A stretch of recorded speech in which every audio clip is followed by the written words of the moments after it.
Best varicose veins చికిత్సనే పొందండి. నొప్పి లేని చికిత్స కోసం సంప్రదించండి ఎబిస్ హాస్పిటల్.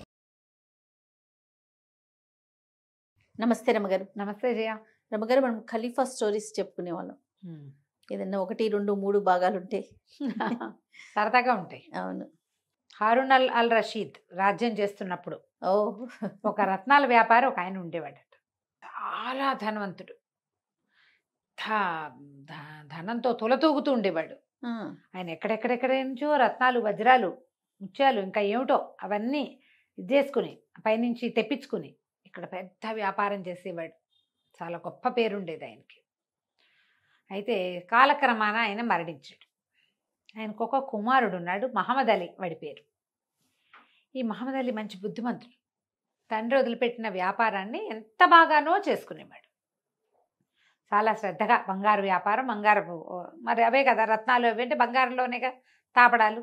అయితే ఇది ఒక రోజున తన కొట్లో కూర్చుని వ్యాపారం చూసుకుంటూ ఉండగా ఒక మహాద్భుత సౌందర్యవతి అయిన ఒక ఆవిడ ఓ 3-4 చిలకెత్తలు వేసుకుని వచ్చింది. వచ్చి పట్టెడలు ఉన్నాయా ఏమైనా ఇట్లా పెట్టుకునేవి, మనం ఇప్పుడేదో అంటారు చోకర్స్. ఈ చోకరు ఇక్కడే ఉండకుండా అది ఇట్లా కిందకు వచ్చేది అనమాట. పెద్దది, భారీ చోకర్లు, అద్భుతమైన చోకర్లు చూపించమంటే వాడి దగ్గర 150 రకాలు ఉన్నాయట. అన్నీ చూపించాడు. అంటోంది ఆవిడ. ఏమి నచ్చట్ల. ఈ లోపల ఈయనకి అమ్మాయి ఆవిడ మీద చాలా మనసు అయిపోయింది.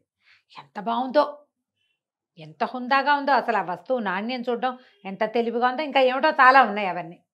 అక్కడి నుంచి బాగా ఆలోచించి వీళ్ళ నాన్న ఏనాడో 1,00,000 పైన వరహాలు చెల్లించి కొన్నాడు ఒక పట్టెడ ఇలాంటిది. తన ఇంట్లోకి పెట్టుకున్నాడు. అది వ్యాపారానికి కాదు, కుటుంబపు సొమ్ము కింద అలా ఉంచుకుంటారుగా వ్యాపారస్తులు. పరిగెత్తుకుంటూ ఇంట్లోకి పరిగెత్తుకెళ్ళి లోపలికెళ్ళి ఆ తండ్రి 1,00,000 పైగా దినారాలు పెట్టి కొన్న పట్టెడని పట్టుకొచ్చాడు. పట్టుకొచ్చి చూపించేసరికి ఆవిడ ఎగిరి గంతేసింది. ఇదే నాకు కావాలి, ఎప్పటి నుంచో నా కళలో కూడా ఇదే కనపడుతోంది, నాకు ఇదే కావాలని ఆ పట్టెడ తీసుకుంటానని రేటు అనేసరికల్లా ఇంకొంచెం తెగించి బాగా వద్దు అది రేటు ఏం కట్టకండి, మీకు నచ్చితే చాలు ఇచ్చేస్తానంటే ఆవిడ ఒప్పుకోలే.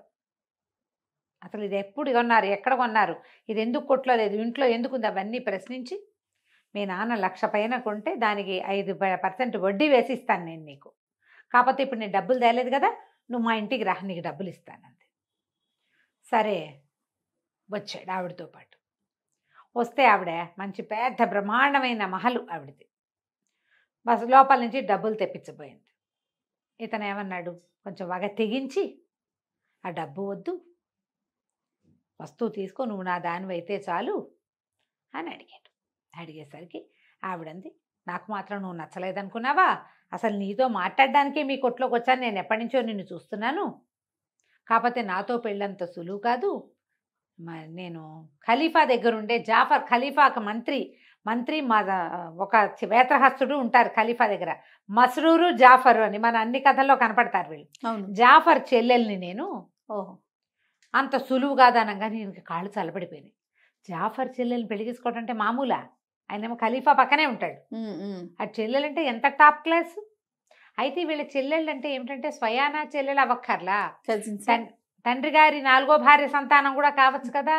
ఓహో, ఎక్కువ మంది రాణులు ఉండటం, భార్యలు ఉండటం వాళ్ళ సంప్రదాయం కదా. సరే ఈ అమ్మాయి ఏమంది, నేను పెద్దింటిదానైతే మాత్రం నాకు ఆ మాత్రం సాహసం లేదా, నువ్వు టెన్షన్ పడకు అని చెప్పి కాజీని పిలిచి అప్పటికప్పుడు పెళ్లి చేసేసుకుంది ఆయన్ని.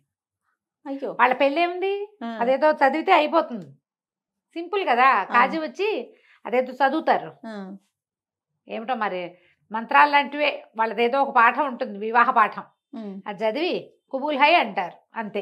మన గంధర్వ వివాహం లాగానే, ఒక మాదిరి గాంధర్వం లాగా. గాంధర్వంలో మధ్యలో ఉండరు, ఇక్కడ మధ్యలో కాజీ ఖచ్చితంగా ఉండాలి. ఓకే, కాజీ లేని పెళ్లి చెల్లదమ్మా వాళ్ళకి.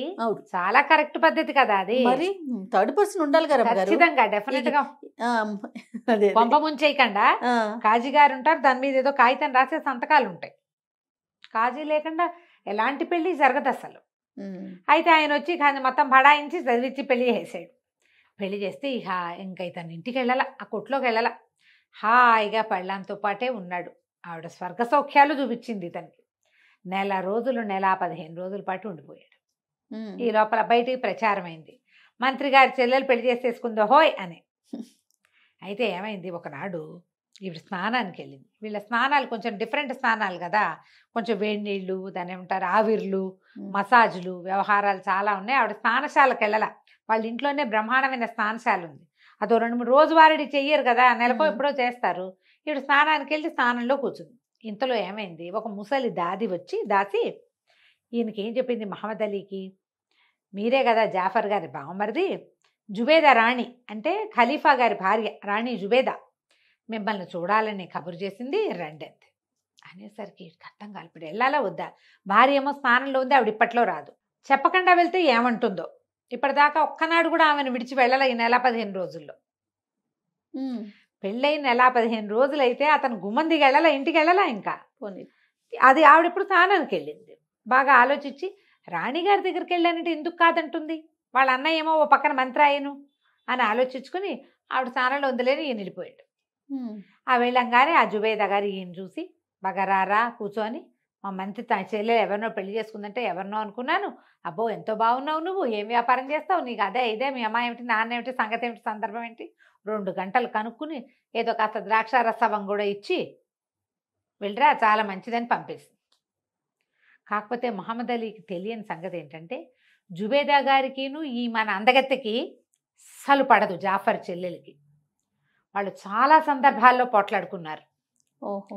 ఈవిడికి ఈ అమ్మాయికి తన భార్యకి ఆడి మొహం గిట్టదు, మంత్రి గారి చెల్లెలకి రాణిగారి మొహమే గిట్టదు, రమ్మంటే నేరాన్ని పొమ్మంటుంది. ఎప్పుడైతే ఈవిడ స్నానం చేసి బయటకు వచ్చిందో ఈయన చక్కగా అత్తరు అది పూయించుకుని అంతఃపురంలో వచ్చాడు. వచ్చేసరికి హాత్ తేరిక, నువ్వు జుబేదాని చూడడానికి వెళ్తావా, నేను ఇంపార్టెంటా నీకు, జుబేదా ఇంపార్టెంటా, ఇంత ద్రోహం చేస్తావా, నాకు ఆవిడికి పడదని తెలిసి దాన్ని చూడడానికి ఎలా వెళ్ళావు నువ్వు ఓకే అని చెప్పి కేకలు పెట్టింది, కొట్టింది, పీకింది, లాగింది. ఇంకా మామూలుగా చేయలే. ఇదంతా చేసి అక్కడి నుంచి ఒకడు ఉంటాడు, ఈవిడికి మంచి బ్రహ్మాండమైన కత్తి పుచ్చుకుని వాకిట్లో ఉండేవాడు, వాడిని పెద్ద కేకలు పెట్టింది. వాడిని వీడి ప్రేమ ద్రోహిని నరికి చంపేమంది. వాడు కత్తి పుచ్చుకొచ్చేస్తాడు. అయ్యో రామా, కత్తి పుచ్చుకొచ్చేసాడు. వచ్చేసేసరికి ఆ ఇంట్లో ఉన్న దాసదాసి గణం అంతా కాళ్ళ వెళ్ళబడ్డారు ఈవిడ్ని. మా అమ్మ మా తల్లి వదిలేసి, అంత పెద్ద తప్పు కాదు, కొంచెమే తప్పు, చంపేయద్దు, కావాలంటే 2 దెబ్బలు కొట్టు కొట్టు కొట్టించు, కానీ చంపకూడదు. చంపేంత ద్రోహం చేయలే, తెలియక చేశాడు. నీకు రాణిగారికి పడదనే నువ్వేనాడు సందర్భంలో చెప్పాల. ఇతను వ్యాపారం చేసుకునే కుర్రాడు. మీ రాణిగారి సంగతులు నీ సంగతులు అతనికి ఎట్లా తెలుస్తాయి, ఏదో బంగారం రత్నాలు వజ్రాలు అంటే తెలుస్తాయి. ఒట్టి పుణ్యానికి భర్తను చంపేస్తావా అమ్మా అని బతిమలాడి చచ్చారు వాళ్ళంతా, దాసీలంతా. దాసీలు పనివాళ్ళు. వీడు చాలా మంచివాడు. అదే దాంతో వాళ్ళందరూ కాళ్ళ వెళ్ళ పడితే ఆవిడ ఏం చేసింది, చింతబరికతోటి చిత కొట్టించి యథాశక్తి తను కూడా కొట్టి, ద్రోహి వీడు, నాకు ఎవరంటే ఇష్టం లేదో వాళ్ళ దగ్గరికి వెళ్ళి అత్తరు పోయించుకుని ద్రాక్షారసం తాగొచ్చాడు. ఇంతే, ప్రేమ ద్రోహి వాడు. కొట్టి వీధిలో బారేసి, నీకు నాకు చెల్లు అయిపోయింది ఒక నెలలోనే.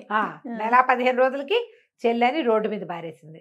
ఆ రోడ్డు మీద పారేయబడిన మహమ్మద్ అలీ ఎట్టా గొట్ట ఈడ్చుకుంటూ ఎవడో తెలిసిన గుర్రబండి వాడు చూసి వీడిని గుర్రబండి ఎక్కించుకుని ఇంట్లో బారేసాడు తీసుకొచ్చి. దానికి వైద్యాలు చేయించి మొత్తాన్ని పుళ్ళన్నీ మానేక వాడికి ఒక రకమైన అసహ్యం పుట్టింది. ఇంత అవమానమా నాకు, ఈ అవమానానికి ప్రతిక్రియ ఏం చెయ్యాలి, ఊరిని ఏదో చెయ్యాలి, ఏం చేయాలో తెలియదు. దాన్ని ఏం చేయలేడు, ఆ భార్యామణిని అతనేం చేయలేడు. అందుకని ఏం చేశాడు, కోట్ల కొద్దీ ఉన్న ఆస్తిని తెగనమ్మేశాడు. ఇవి విచిత్రమైనవన్నమాట ఇవన్నీ. అదే కదా, కేవలం మనకి ఏమంటారు, ఈ అరేబియన్ నైట్స్లోనే ఇలాంటి పరమ విచిత్రాలు కనపడతాయి. మామూలుగా పగ తీర్చుకోవడం అంటే మనం ఏమనుకుంటాం, ఇంకో 2-3 పెళ్లి చేసేసుకోవటం, కనీసం ఒకటి కనీసం. లేకపోతే వాళ్ళ ఇంటి మీద రాళ్ళు రపలు వేసి దాన్ని ఏదో గొడవకి చేయటం. వీడు డిఫరెంట్ ప్రతీకారం తీర్చుకున్నాడు.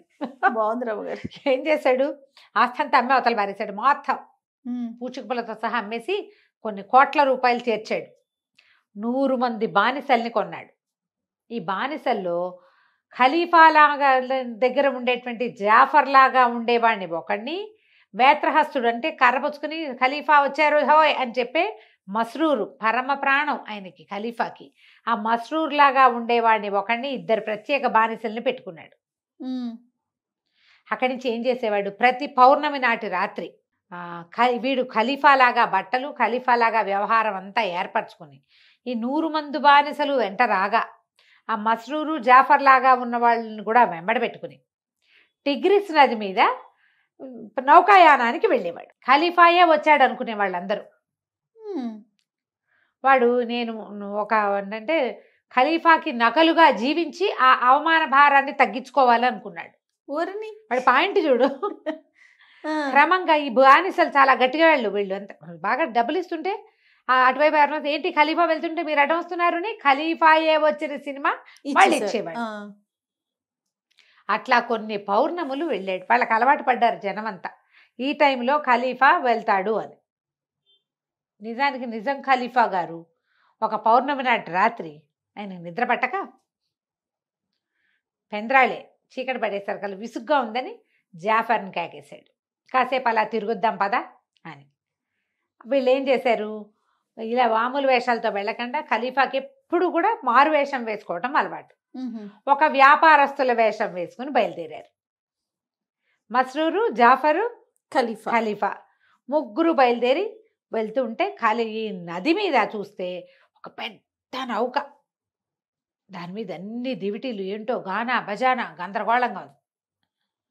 అర్థం కాలేదు, ఎవడు వెళ్తున్నాడు ఈ టైంలో, ఎవరన్నా వస్తున్నారా మన ఊళ్ళోకి, ఏమిటి మనకేం వార్త గీత వచ్చినట్లేదే.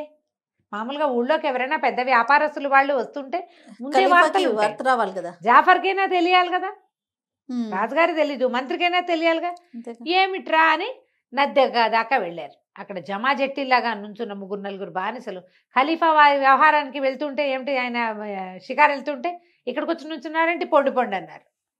కాంతపోయారు వీళ్ళు, ఏమిటి ఖలీఫావా, మనం ఇక్కడే కదా ఉన్నాం, వీళ్ళు వెళ్ళేవాడెవడో వీళ్ళకి అర్థం కాల. ఆ వెళ్ళేవాడెవరో తెలుసుకోవడానికి వీళ్ళు బాగా ప్రయత్నం చేయటానికి ఏం చేశారు, ఇంకో పక్క నుంచి అక్కడికి వెళ్ళారు. అక్కడికి వెళ్ళాక వీళ్ళు ఏం తెలుసుకున్నారో మనం వచ్చే భాగంలో తెలుసుకుందాం. అబ్బా భలే ఉంది రమ్మగారు, ఇంట్రెస్టింగ్గా ఉంది. నమస్తే అండి. నమస్తే నమస్తే రమ్మగారు. నమస్తే జయ. రమ్మగారు, ఖలీఫా స్టోరీ చెప్పుకుంటూ ఉన్నాము.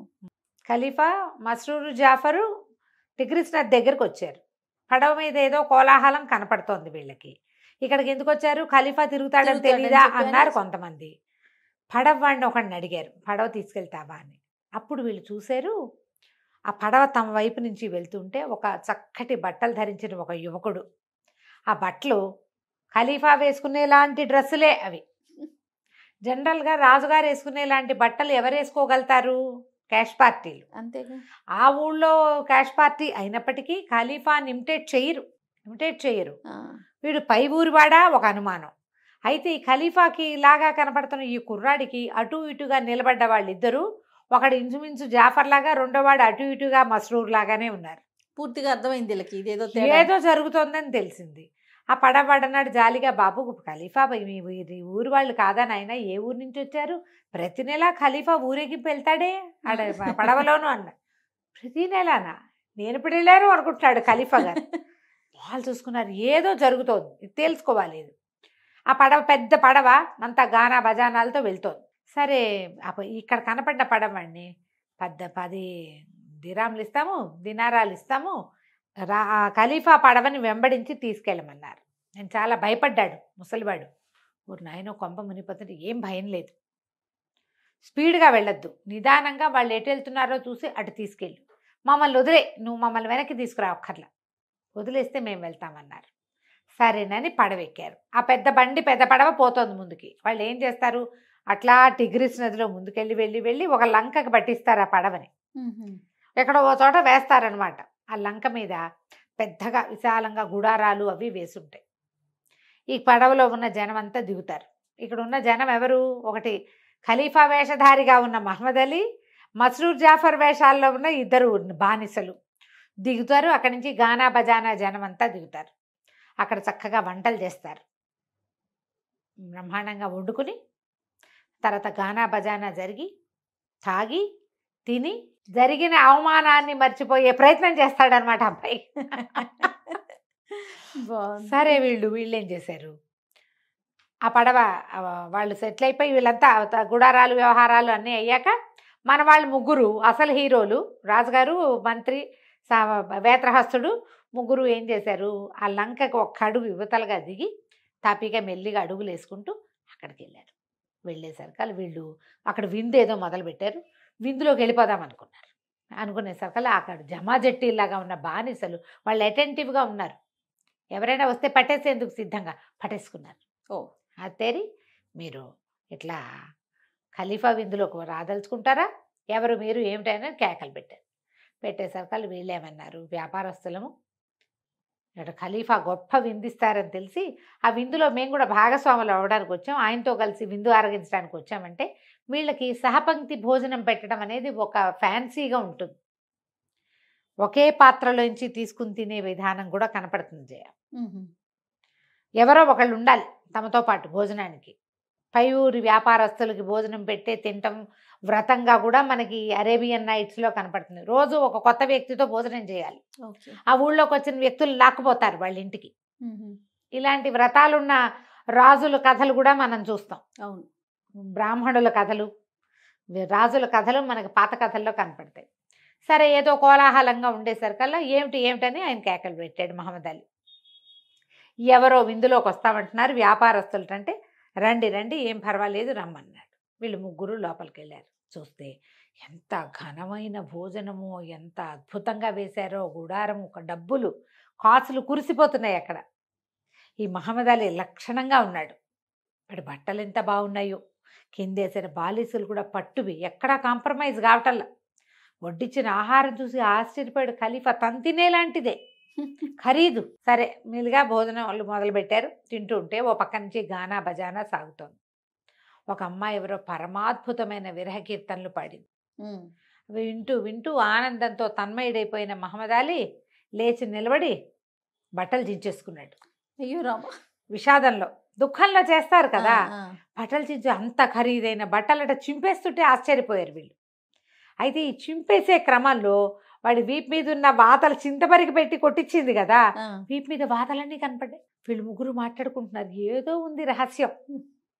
వీడు ఇంత ఖరీదైన గుడ్డలు వేసుకుని ఆ గుడ్డని బదబదాలుగా చింపేయగలిగిన వాడు ఒంటి మీద, ఇవేం వాతలు ఉంటామేంటి?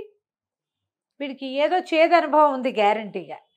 ఏం జరిగి వీడు ఇలాంటి వ్యవహారంలోకి దిగాడు అనేది మనం మాట్లాడుకోవాలని వీళ్ళు మాట్లాడుకుంటుంటే ఖలీఫా మహమ్మద్ అలీ అన్నాడు, మీరు ఇట్లా స్నేహితులారా భోజనానికి వచ్చి మీరు మాట్లాడుకోకూడదు, ఏదైనా నాతో మాట్లాడాలి అనగానే ఖలీఫా గారు కొంచెం జోరుగానే అడిగాడు, కాదు స్నేహితుడా, నువ్వు ఇంత అత్యద్భుతమైన విండిచ్చావు, ఇంత బ్రహ్మాండమైన గానా బజానా సాగుతోంది, నువ్వు పోసిన సారాయి కూడా ఖలీఫా లెవెల్కి తగ్గకుండా ఉంది, నీ వస్త్రాలు అంతకంటే అమోఘంగా ఉన్నాయి, నువ్వు చింపేసుకోవడం మరీ విచిత్రంగా ఉంది, చింపేసుకుని నీ బట్టల వెనకాల ఉన్నటువంటి వాతలను చూస్తే ఆశ్చర్యంగా ఉంది, ఏదో చేదనుభవం నీకు లభించే ఉంటుందని మేము నమ్ముతున్నాం, అదే మేము మాట్లాడుకుంటున్నాం అనగానే విషాదంగా నవ్వాడు మహమ్మద్ అలీ. నా సంగతి చెప్పుకోవాలి, ఎవరికైనా చెప్పుకోవాల్సిన కథే నాది అని గానా బజానా ఆపిచ్చేశాడు. మీరు వచ్చి నా దగ్గర కూర్చోండి అన్నాడు. కూర్చుంటే బ్రహ్మాండమైన వ్యాపారస్తుడిని, ఫలానా కొట్టు నాదేననగానే వీళ్ళు ఆశ్చర్యపోయారు. వీళ్ళకి తెలుసు రత్నాల వ్యాపారస్తుడు వీళ్ళ నాన్న, వీడు కుర్రాడు కాబట్టి వీళ్ళకి ప్రత్యేకంగా తెలియదు, కానీ అసలు రత్నాల వ్యాపారస్తుడి కుర్రవాడి తండ్రి మహమ్మద్ అలీ తండ్రి చాలా ప్రఖ్యాతి పొందినవాడు. ఖలీఫా పెళ్ళిళ్ళప్పుడు బంగారం తెచ్చిపెట్టిన వాడు అతనే. ఆయనకు ఆశ్చర్యం వేసి, వీడు మన స్నేహితుడు కొడుక, వీడి పరిస్థితి ఏమిటి ఇట్లా? అప్పుడు నేను ఒక అమ్మాయిని ప్రాణప్రియంగా ప్రేమించాను, మా నాన్న కొన్న లక్షలాది వరహాల ఖరీదున్న బంగారు పట్టెడని ఆమెకే సమర్పించాను, ఆమెమో నన్ను పెళ్లి చేసుకుంది, నేను ఆమెతోటే గడిపాను.